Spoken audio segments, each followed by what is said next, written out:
For centuries, the rape and murder of Hindus by invaders was not without reason. This was a psychological ploy to embed fear in the Hindu society. Fear is a kind of hypnosis which forces a person or a society to think merely about staying alive. A hypnosis that makes us forget who we are. And once we forget that, the mind is paralyzed into inaction. And a person or society whose mind is paralyzed can be easily enslaved like an animal. Fear, also known as dahshat in Urdu, can only be broken by invoking a higher realm of consciousness. And that realm is a resolve to oppose slavery, even at the cost of one's life. When a person or society decides to choose death over slavery and honor over capitulation, then it is freed from every fear. Such a consciousness encroaches upon all laws of the physical world. For such people, death becomes a child's play. This was the spiritual premise on which Saka Jauhar were performed by thousands of Hindus simultaneously. Our great ancestors of Chittor taught us by their glorious life and even more glorious death that life is meaningless without freedom and honor. This book will bring alive the experience of Saka Jauhar to the reader, taking you on a journey to that peak of unimaginable valor and sacrifice. Har Har Mahadev.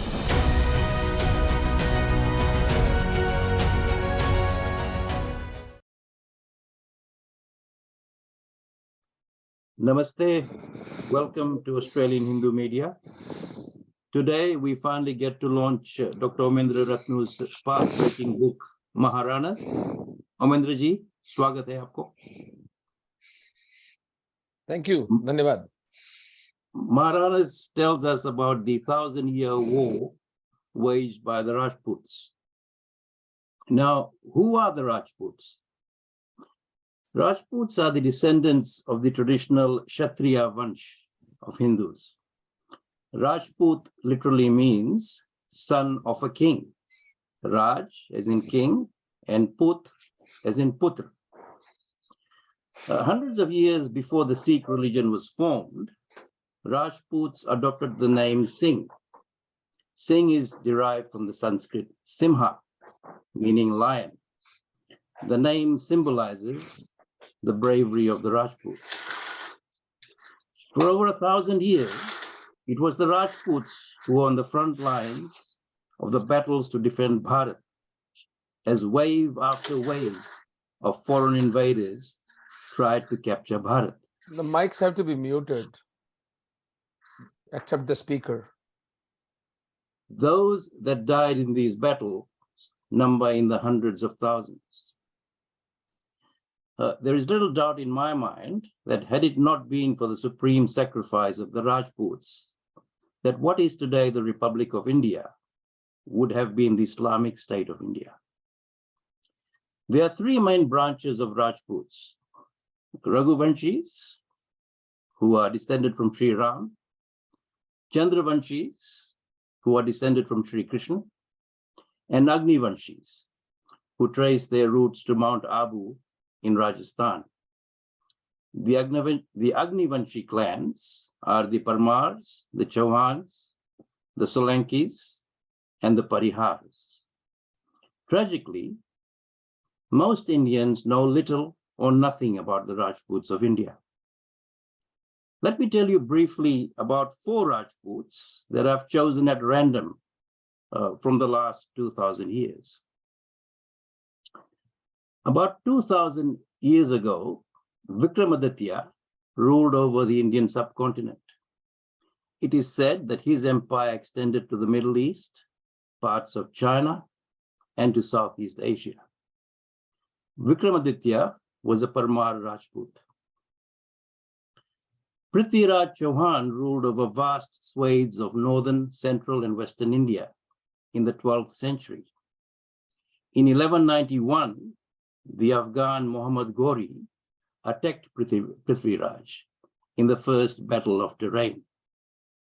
Prithviraj comprehensively defeated Ghori, but allowed him to leave. The rest is history. Gauri returned in 1192 and through dubious tactics managed to defeat Prithviraj. Prithviraj was a Chauhan Rajput. General Zorawar Singh was known as the Napoleon of the East. He was a military general of the Dogra Rajput ruler Gulab Singh.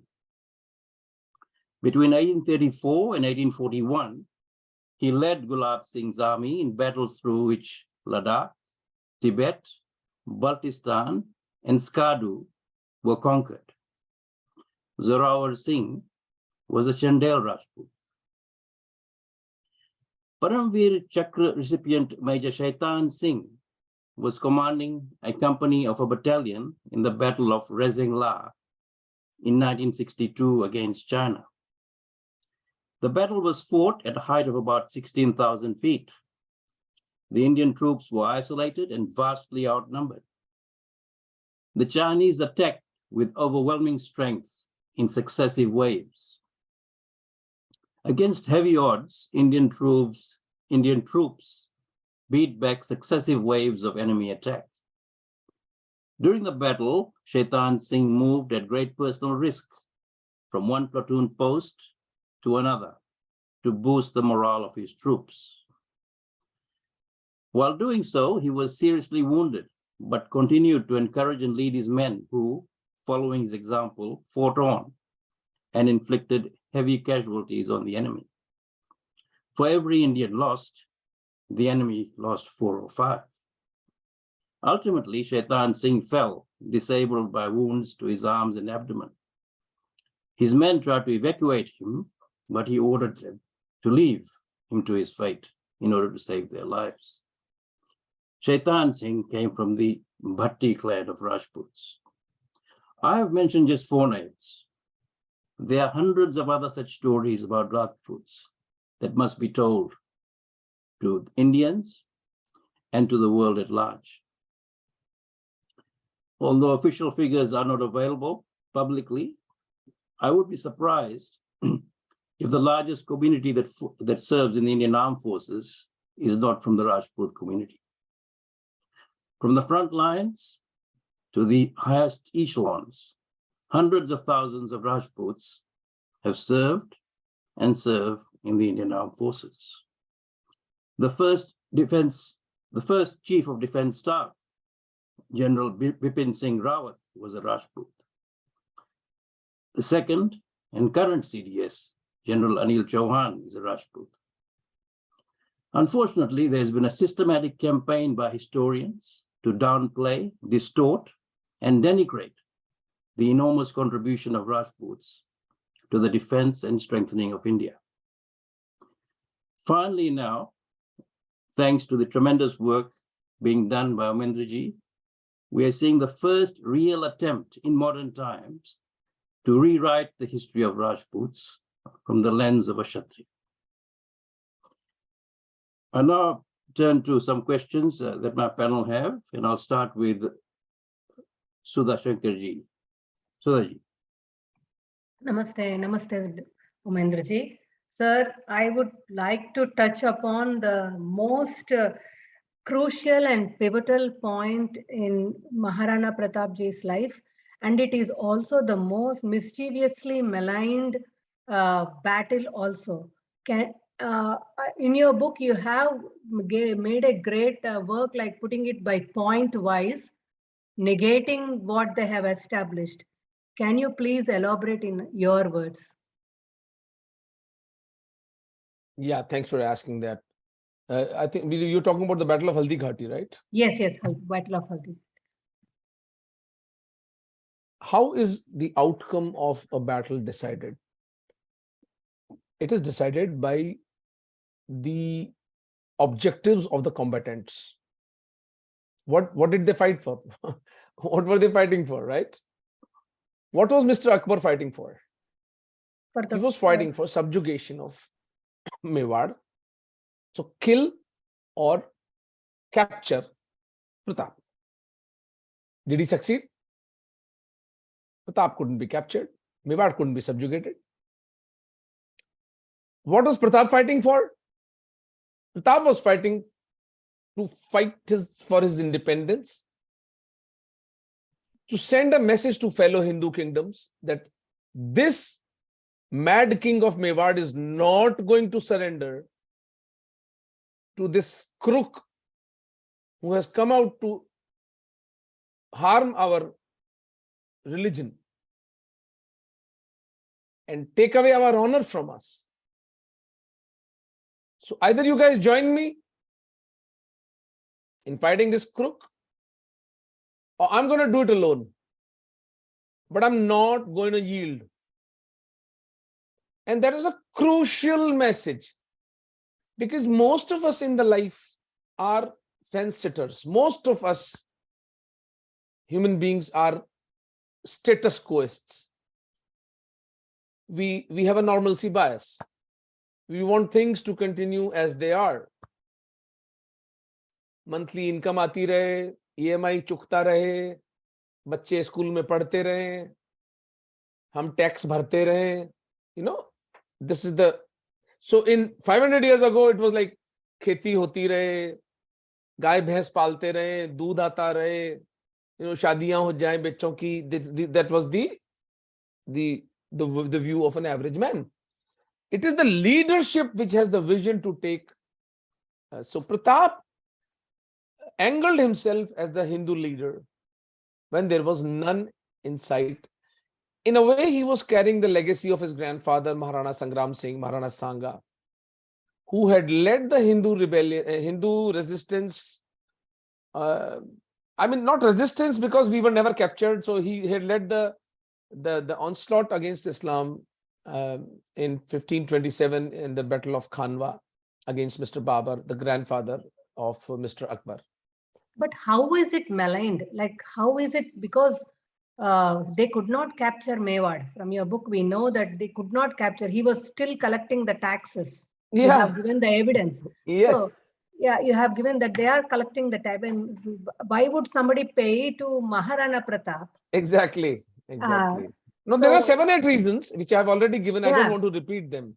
Yeah. Why did they malign it? Because if Pratap, because you see, this whole construct of the Mughal Empire is again a white lie. There was no Mughal Empire.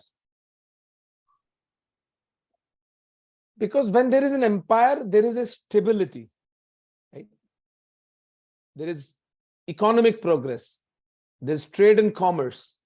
There is art and literature. There is architecture.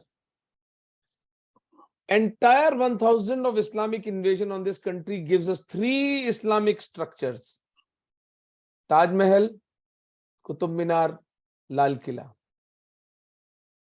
What was this Mughal Empire doing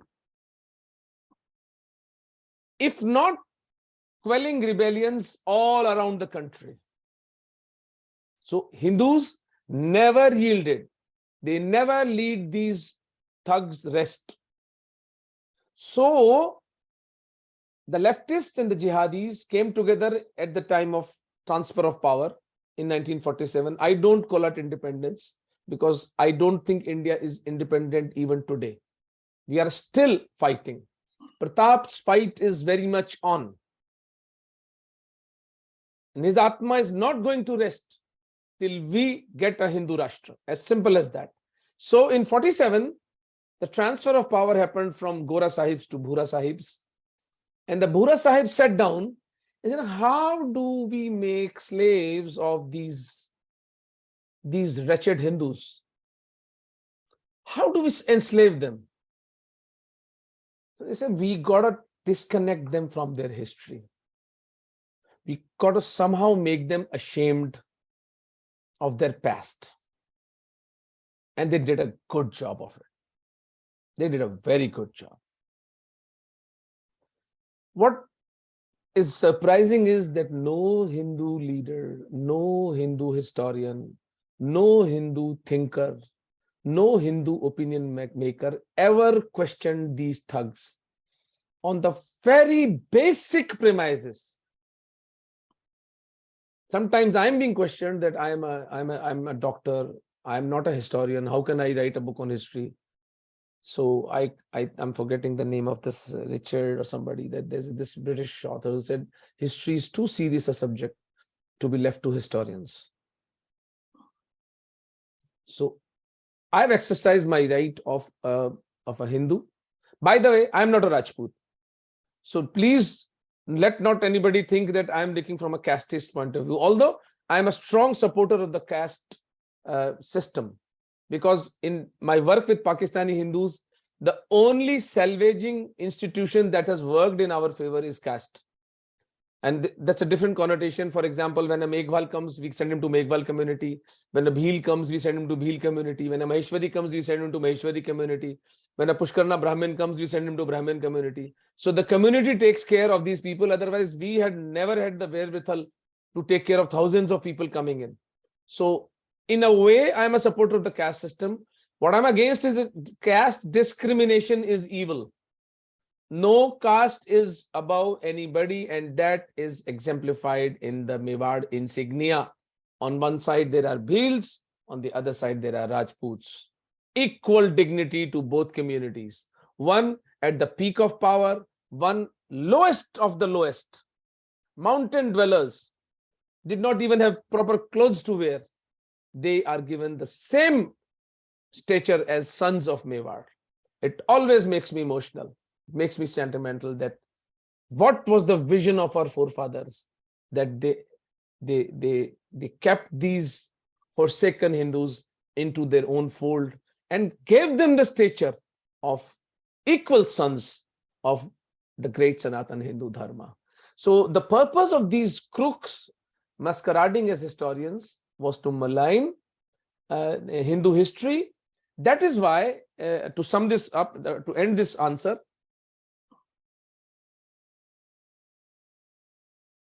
entire Hindu history of this subcontinent for the past 1400 years has been reduced to the history of Islamic invasions.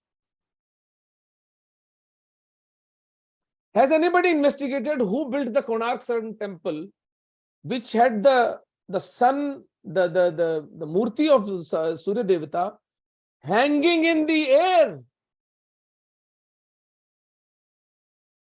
You can go to Konark temple today. The most explicit sexual carvings. You sit down to watch what was the level of our forefathers. Why were the sexual carvings being carved on a sun temple?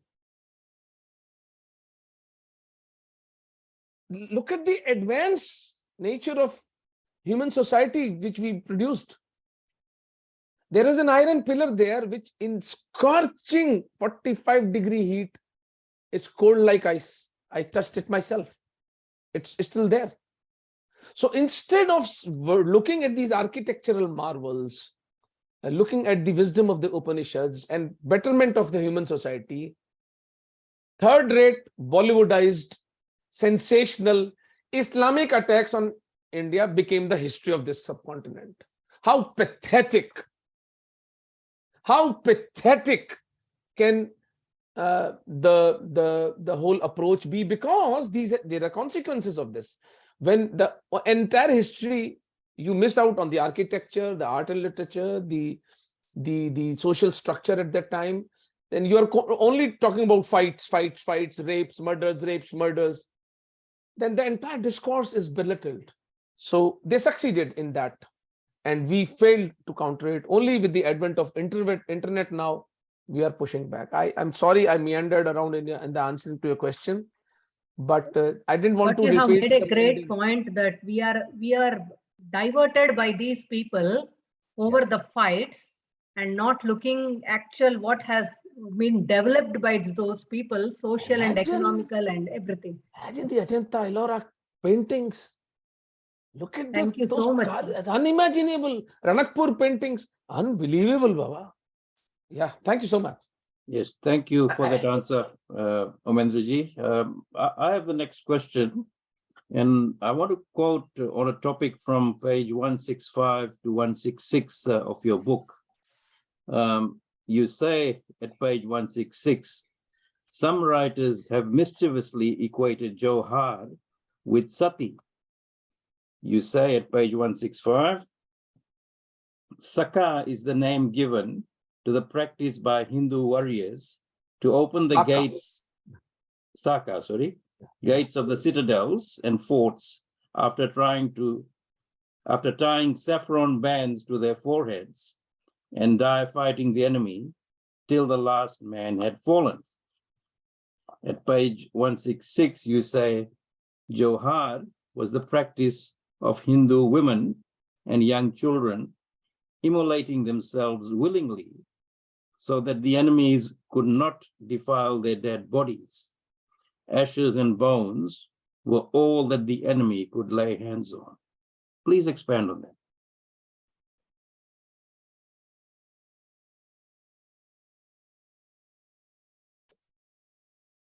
Every single time I talk about this,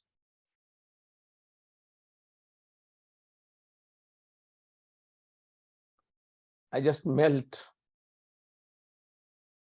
because in spite of my gut hatred for this evil mafia, I cannot conceive how entire city would give itself to flames, burning themselves alive.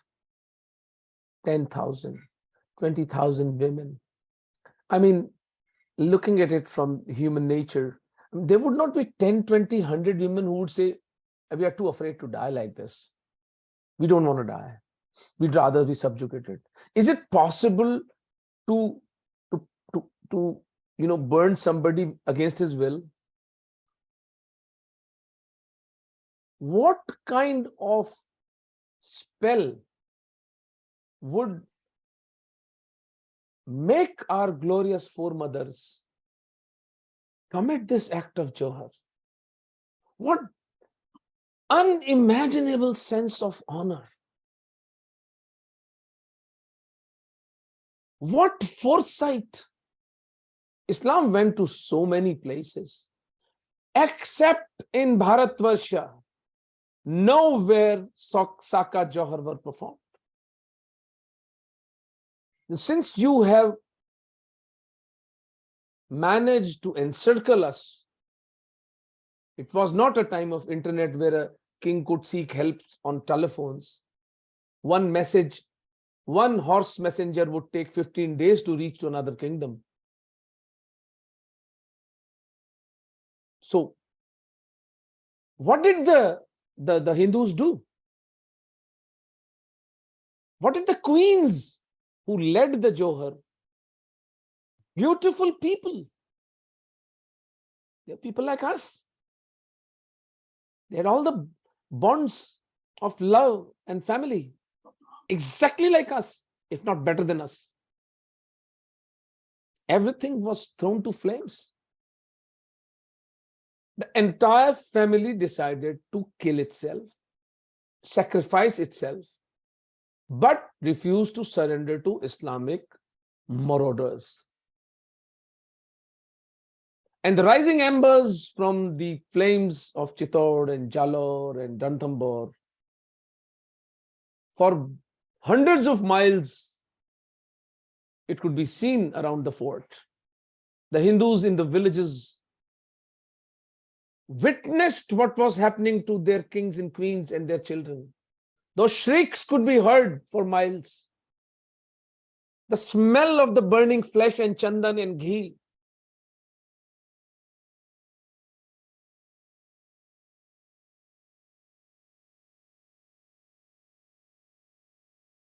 The men put their old mothers to fire.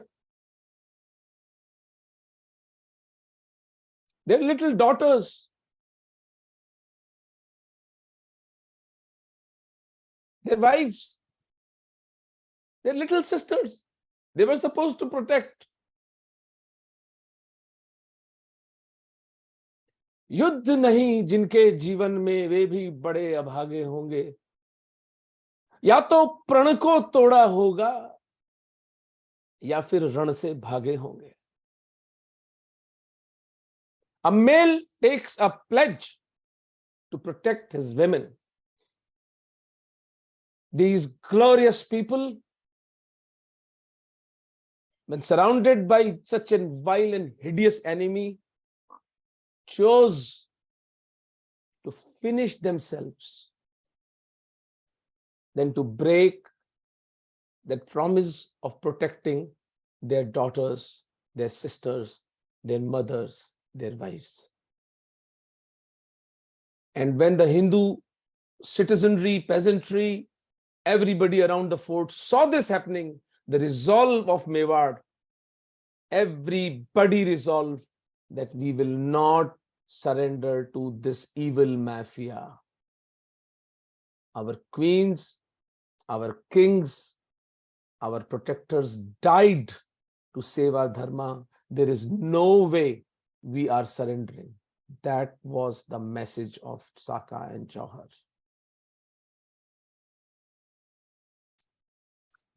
Thank you for that very emotional answer. The next question is from Rohini Kadamji. Rohini. Namaste, Omendra ji. My question is, the title of chapter 1 of your book is Bappa Rawal, Conqueror of Arabia. Why did you give the chapter on Bappa Rawal? That title. Sorry.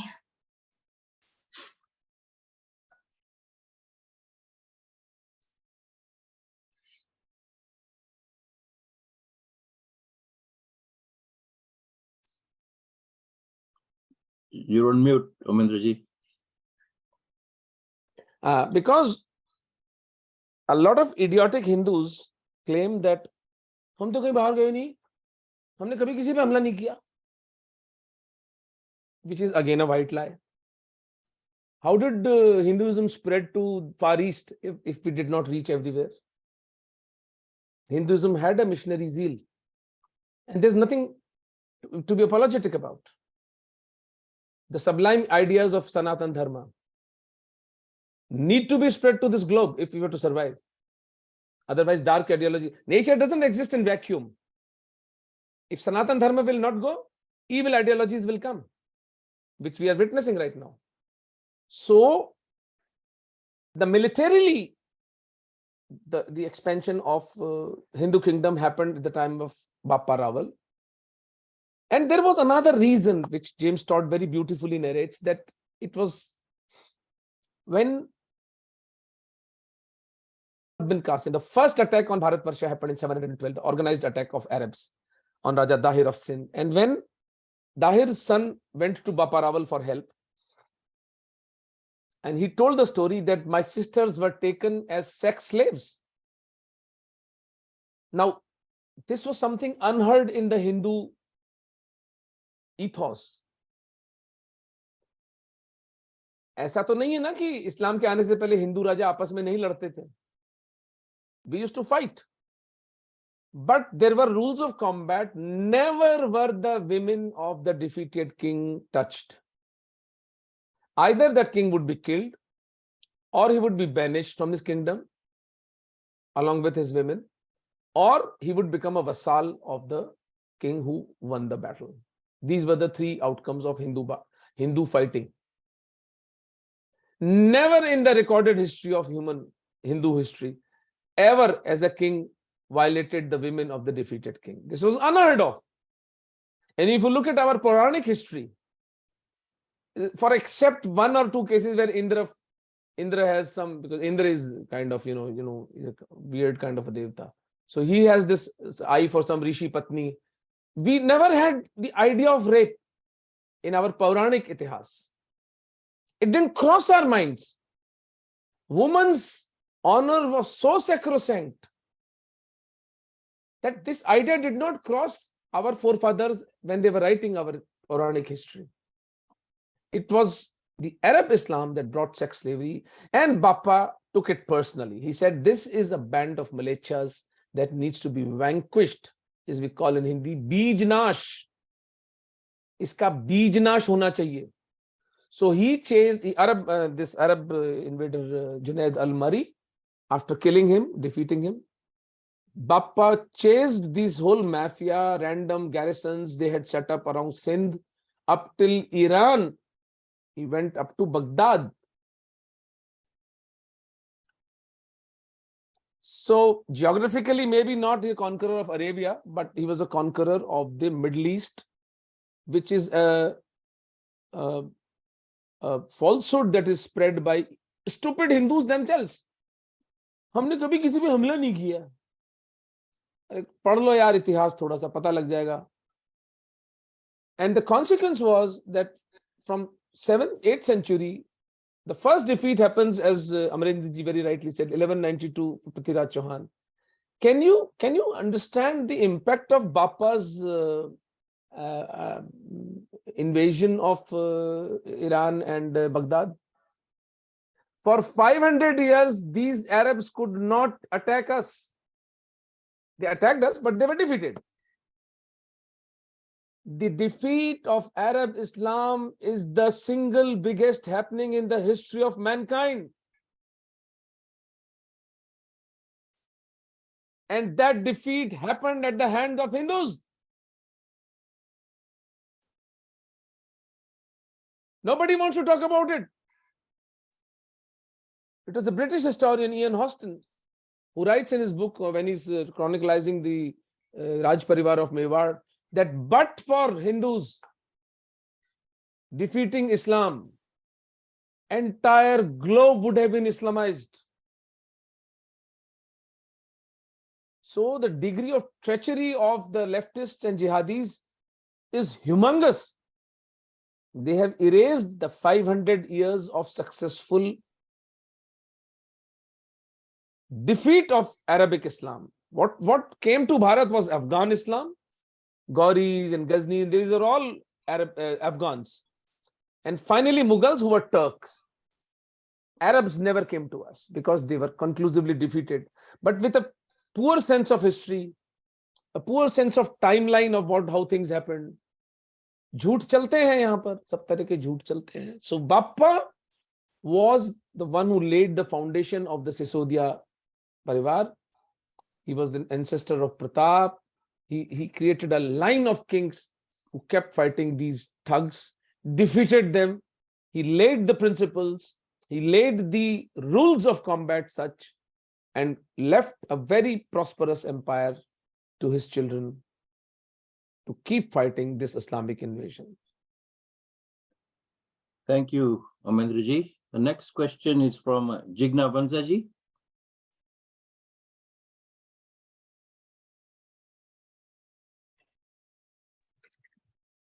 Thank you, Omendra ji, and Namaste, Omendra ji. So my question is, by 14th century, the Islamization of so many places around India was already done. And it's still continuously happening. Like previously it was Middle East and North Africa. Now it's Malaysia, Indonesia. So how did Bharat prevented the complete Islamization, and how it's still happening? Part of it is the muscular resistance that the Hindu kings put up. And it's not merely restricted to Mewar. Lalitaditya Muktapida of Kashmir, the Shahiya dynasty of Punjab, the Kakatiyas of Andhra, the Gaudas of Karnataka, the Solankis of Gujarat, the Nandvansh of Odisha, Ahoms of Assam, the kings of Bengal, and multiple mutinies all around. But I would still say the nodus of this whole was Mewar. For 1000 years, from Muhammad bin Qasim to Aurangzeb, 1000 years of invasion were resisted by Mewar. And these beautiful dynasties that I told you about. So the muscular resistance never ceased.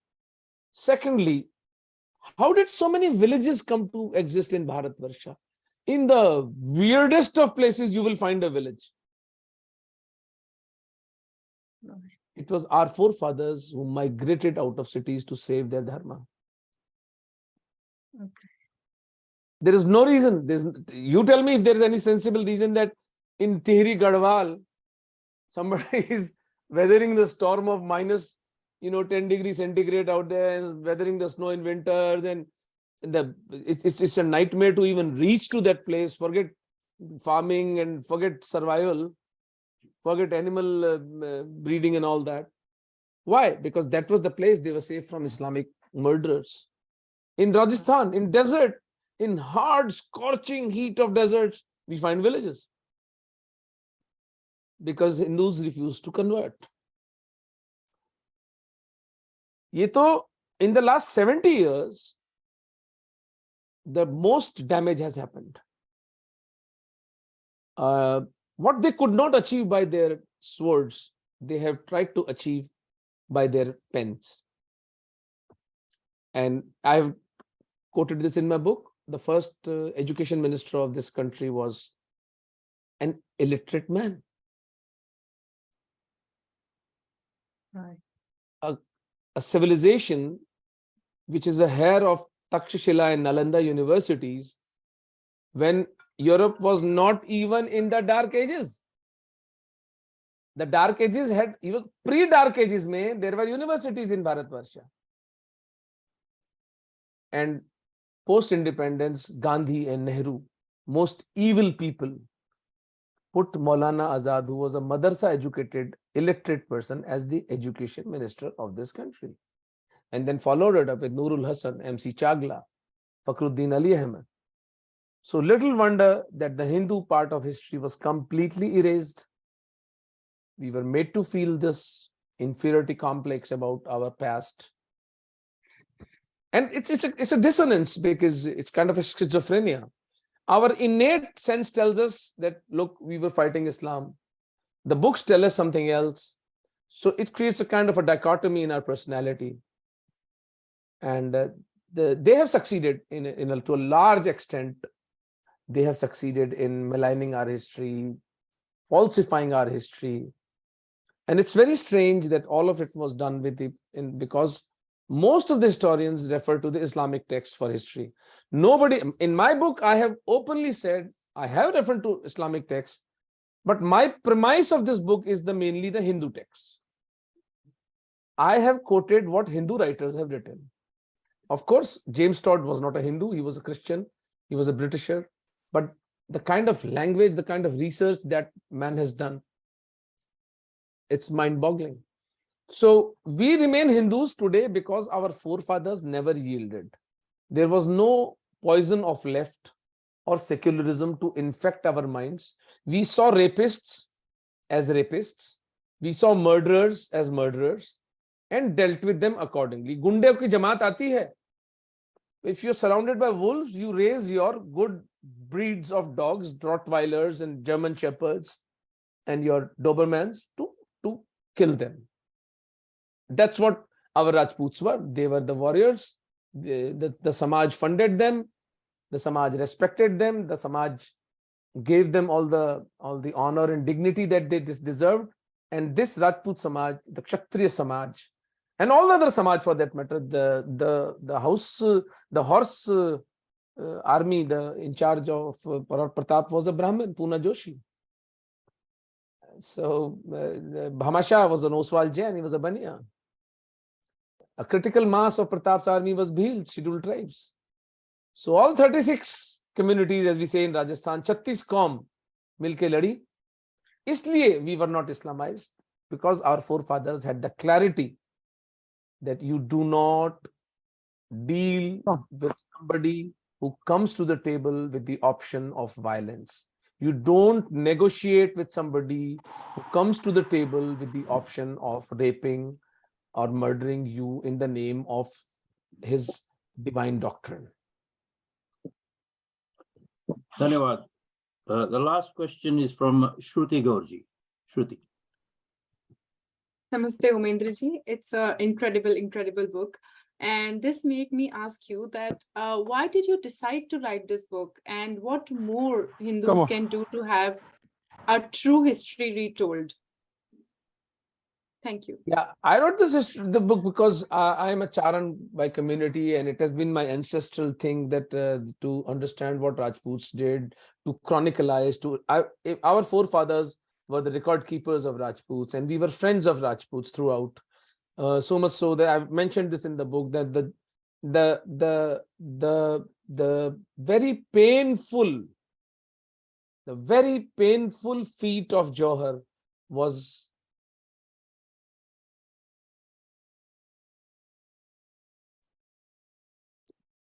done by my forefathers. We used to convince the women to think of their honor and glory, and we would tie the children to their mothers and then put them to fire. This was our job. The Rajputs trusted only us. And after seeing our queens and their children being burnt alive, the women we had trained, the women who were our daughters, the women we had groomed to be queens, that human life being dissolved in front of our eyes by our own hands. After going through that pain, we would tie Kesaria band to our head and go alongside our brothers, Rajput brothers, to attain our Virgati. So in a way, I'm repaying the debt of my ancestors by writing this book and exposing the lies of the leftists and jihadis and bringing forward the unbelievable sacrifices of my Rajput ancestors. So that was the prime motivation. And I used to think that I know so much about, Rajasthan history. I was born and with this kind of understanding, and I was brought up with my grandfather and my father and the friends who used to come to visit. The entire community that I was brought up in were very educated people. So I had this illusion about myself. I know everything about the history of Rajasthan. But when I heard about the Battle of Diver, I said, boss, I have never heard of Pratap. The only battle I know of Pratap is Haldighati. So I went to Diver. I saw the place. I saw the evidence of the war, of the battle. I said, if this is the situation of this so-called awakened Hindu, what is the situation of my Samaj? So I needed to bring this history out in open so that we can present the Hindu view of history. And as I got writing to it, then I found out that most of the history books in this country have been written by the Islamic perspective. Whatever Islamic historians like Nizamuddin Bakshi or Al-Badayuni or Abul Fazl or Farishta, Al-Mamu, this guy Beladhuri, Khondmir. So what about Surajmal Misan? What about Shamal Das Dadwadia? What about the kyatis that for centuries Hindus have kept? What about James Todd? What about Manucci? What about Francois Bernier? What about this alternate history? These people were all truthful people. They have researched the history and written the truth. You see, that's the way. I've not gone and researched everything. I read these books and then put it in an order, use my art of storytelling. I must say this. I have touched the reader at his chords where his emotion gets stirred, where his self-respect and honor gets kindled. I admit that. A lot of people told me, boss, you're very biased. I said, yes, I am biased. I have written a Hindu version. I'm not interested in giving you a history book here. I'm interested in telling you what your forefathers did. And to that extent, I've been brutally honest. I've not given space to an iota of imagination, an iota of exaggeration. No, that is not allowed. That's not done. Meticulous, straightforward, hard, cold facts, but from a Hindu perspective. I don't mind if anybody calls me biased. I am biased. I'm biased. I've written it from a Hindu perspective. You guys can write from an Islamic perspective. and write such thing, Islam ka Ghazi tha, this tha, wo tha. I can write Pratap was hamara Hindu sher tha. Khata. So the motivation was to expose the lies, and was goodness, my goodness, the kind of lies that I discovered when I was writing this book. The scale of it, the sheer audacity, the shamelessness, the brazen lies.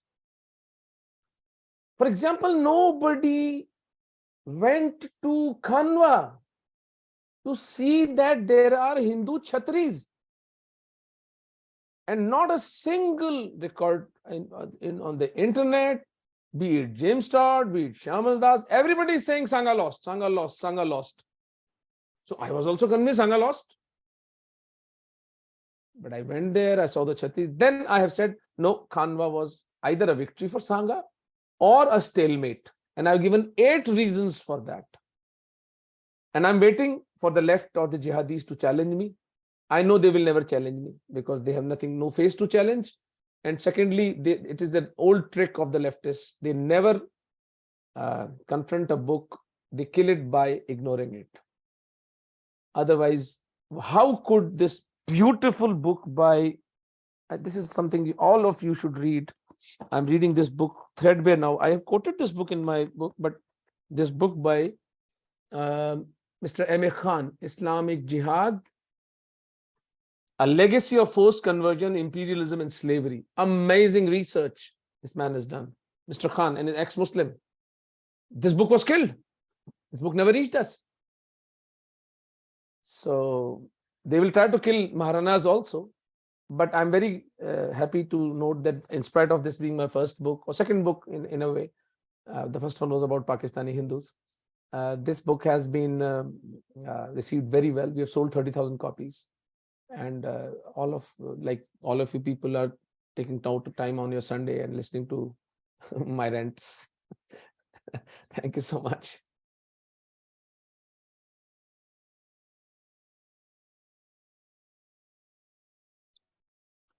So now we'll formally launch the book. Those of you who have copies, just raise it up. I've got a Hindi copy and an English copy. Very well written book. And I'll call upon Omendra ji now to say a few words about his book. I've said almost whatever, because I'll be repeating myself, and I think we have had a long session now. And the only thing I would like to stress upon is that the next book I'm writing is The Lie Called Delhi Sultanate.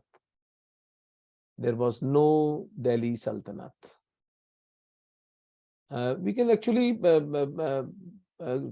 you I mean, not only from Amazon, you can also take it from Maharanas.com. I think it's $22 or something. It's going to be a little cheaper there. This is a website I have created for this book. I can type it if you can get it there. Omendra sir, ये हमने जो book लिया था वो संदीप देव जी से लिया था, उनका कपोत पब्लिकेशन। कपोत से, हाँ, कपोत से, हाँ, कपोत से। वो तो संदीप तो भाई है अपना यार जी। और एक्चुअली एक बात बोलनी थी उसमें मुझे, अपने वो सिसोदिया घराने के बारे में जो बताया। तो पंडित गागा भट्ट जी ने जब शिवाजी महाराज का कोरोनेशन किया था, तो उनका एक्चुअली एंसेस्ट्री सिसोदिया घराने से ट्रैक किया था उन्होंने। So this is a thing which a lot of even Maharashtrians don't know. Yeah, this is sad. I mentioned this in the book. Maharana Hamir Singh's father was Maharana Ari Singh, who was murdered in fight to capture Chittor. So if you read the chapter on Maharana Hamir Singh, it's more beautiful than a Bollywood script. This was a 13-year-old boy who was not even a son of Ajay Singh. Ajay Singh was his uncle, who was then Mewar king. He banished his 2 sons. Yeah, this is Maharana. He's banished his 2 sons. One of them was Kshem Singh. I'm forgetting the name of the other one. And these 2 sons one went to Nepal, one went to Maharashtra. Chhatrapati Shivaji Maharaj is the direct vanshaj of one of the sons of Ajay Singh ji. So he was also Sisodia. There's no doubt about that. I mentioned this. Thank you. Chinmay, you had a question? Yeah, why should you type it? Better ask me. Sorry Omendra sir, मैंने just ऐसे क्योंकि मैंने पहले से join नहीं किया था तो I typed it saying that if it is possible मैं पूछ सकता हूँ क्या? Yeah, just And one it's question, please. yeah. Sir, एक बात पूछनी थी सर, आपके और जय आहूजा सर के बहुत सारी चीजें हमने सुनी हैं और आप जो पाकिस्तानी हिंदुओं के लिए जो इतना काम कर रहे हैं सर, वो एक तो सबसे पहले रिमार्केबल है, बट सर उसमें लीगल जो चीजें हैं वो इतनी कॉम्प्लिकेट कर देती है कि अगर कोई उनको हेल्प करना चाहे तो भी हेल्प नहीं कर सकता। फॉर एग्जांपल सर मैं दे रहा हूँ कि अगर यहाँ पे एक कोई बिजनेसमैन है और वहां की फैमिलीज को, अगर से सपोज एक फैमिली है 4 लोगों की, दो मतलब माँ बाप और 2 बेटे, तो उसमें से किसी को भी अगर यहाँ पे एक इंटर्नशिप के बेसिस पे किसी भी चीज पे अगर यहाँ पे लेके आना चाहता है so that they can pay them something, so that उनकी अगर क्या कहते हैं अपना, अगर उनकी पोजीशन बेहतर हो जाए, इंटर्नशिप अगर 1 साल की दे दे, महीने का ₹1,00,000 अगर नेट में उनके अकाउंट में जमा कर दे, at the end of the internship वो जब बंदा वापस चला जाए, मतलब वो लेडी हो या फिर वो हस्बैंड हो, तो महीने 1 साल के एंड में उनके पास ₹12,00,000 आ जाएंगे सर, जो मतलब 12 से 13 लाख रुपए आ जाएंगे। ये मतलब जस्ट मैं एक एग्जांपल दे रहा हूँ। तो इससे वो एक एक फैमिली ना ऊपर चलती जाएगी और सर पूरे सिडनी में और पूरे ऑस्ट्रेलिया में ऐसे बहुत सारे हिंदू बिजनेसमैन हैं जो इनको इस तरीके से हेल्प कर सकते हैं नहीं, sir. What is the but bottleneck? इसमें प्रॉब्लम क्या है? क्यों सर नहीं हो रहा है? प्रॉब्लम ये है कि उनके पास पाकिस्तान अभी भी पाकिस्तान का पासपोर्ट है, जैसा मैंने और मतलब मैंने आपके और जया आहूजा सर के इससे समझा है, क्योंकि इंडियन गवर्नमेंट उनको यही नहीं दे रही सिटीजनशिप, तो पाकिस्तान के पासपोर्ट पे तो उनको कैसे हम स्पॉन्सर नहीं, कराएंगे? मेरे पास हजारों ऐसे पाकिस्तानी हिंदू हैं जिनके पास इंडियन पासपोर्ट है। चलिए आप अरेंज करिए, मैं भेजता हूँ। बिल्कुल सर, मैं इसके आगे ना इन टॉपिक्स को लेके इसके आगे बात करना चालू करूंगा सर, क्योंकि मेरा ये कंसेप्शन था कि हम किसी को स्पॉन्सर नहीं कर सकते क्योंकि उनका वीजा और इसका प्रोसेस नहीं हो रहा है। अगर ये प्रोसेस हो सकता है तो सर हम यहाँ पे लोकल लोगों के साथ बात करके ऐसी फैमिलीज के लोगों को कम से कम थोड़ा हेल्प तो करना चालू कर दे सर, जिसकी वजह से अगर पाकिस्तानी हिंदू कम्युनिटी जो इंडिया में आई है वो अगर अपने आप में सेल्फ सस्टेनिंग हो जाएगी तो मतलब ये एक हमारा फर्ज नहीं ये हो गया? नहीं, बहुत बहुत मार्मिक बात कही है आपने कि समाज का कर्तव्य बन जाता है ये कि इन सताए लुटे पिटे हिंदुओं की सहायता करें। इसको आप उस वीजा के और पासपोर्ट के पॉइंट ऑफ व्यू से मत जोड़िए, क्योंकि हजारों हिंदू हमारे पास इस वक्त हैं जिनकी नागरिकता हो हाँ, चुकी है, जिनके ओके पास इंडियन ओके, पासपोर्ट है, जी जी जी और वो बेचारे बहुत निर्धनता में जीवन जी रहे हैं। जी, तो हम उनको बिल्कुल भेज सर सकते हैं बिल्कुल। आपके पास, उसमें कोई आपत्ति नहीं है वो। बट अब प्रॉब्लम एक ही आएगी, मेरे पास बैंडविड्थ नहीं है, मेरी टीम है, मैं आपको उससे कनेक्ट करा देता हूँ। जी इसकी निटी-ग्रिटी आप उनके साथ वर्कआउट करें। मेरे पास बिल्कुल समय नहीं है कि मैं इस चीज जी, को बिल्कुल वर्कआउट कर सकूं, लेकिन ये चीज करने लायक है और ये चीज आराम से हो सकती है। इसमें कोई बाधा मुझे दृष्टिगोचर, जो इश्यूज हैं वो सेपरेट है, वो उसमें एक अलग कॉल करनी पड़ेगी आपको बिल्कुल कि जो बिल्कुल जो सर। जो सर इंडियन आई गवर्नमेंट नहीं कर रही है, जी जैसे कि सिटीजनशिप अमेंडमेंट एक्ट लागू नहीं हो रहा है, जी जैसे जी, कि इनके पुराने पासपोर्ट को रिन्यूअल के लिए इनको पाकिस्तानी एम्बेसी के धक्के खाने पड़ रहे हैं, लेकिन वो एक सेपरेट इशू है, वो हम एक अलग बात पर डिस्कशन करेंगे। जी जी। आपका जो प्रयास है वो बहुत सराहनीय है, बहुत वंदनीय है। नहीं सर, ये हमारा कर्तव्य है, ये हमें करना ही है, बिल्कुल। क्योंकि ये हमारे लोग हैं, उन्होंने जिन्होंने पाकिस्तान में हमारे हिंदुत्व को जगा के रखा। ये बहुत इंपॉर्टेंट चीज है सर। हम हमारे लोगों के पीछे नहीं खड़े होंगे तो कौन खड़ा होगा? बहुत सुंदर बात है, आपकी संवेदनशीलता के लिए आपको बहुत बहुत साधुवाद है मेरी तरफ से। मेरे लिए तो नहीं ये सर, जीते जागते भगवान है, they are living gods for me. Exactly sir, because एक Thank आदमी बिल्कुल you. 100 सर, किलोमीटर बिल्कुल सर, जरा दूर जाके देखे, 1000 किलोमीटर दूर ये लोग आ जाते हैं केवल धर्म बचाने के लिए। चलिए बिल्कुल विषय सर, विषय से भटक जाएंगे। Thank, thank you, Chinmay, and thank ji you, Omendra ji, for your words.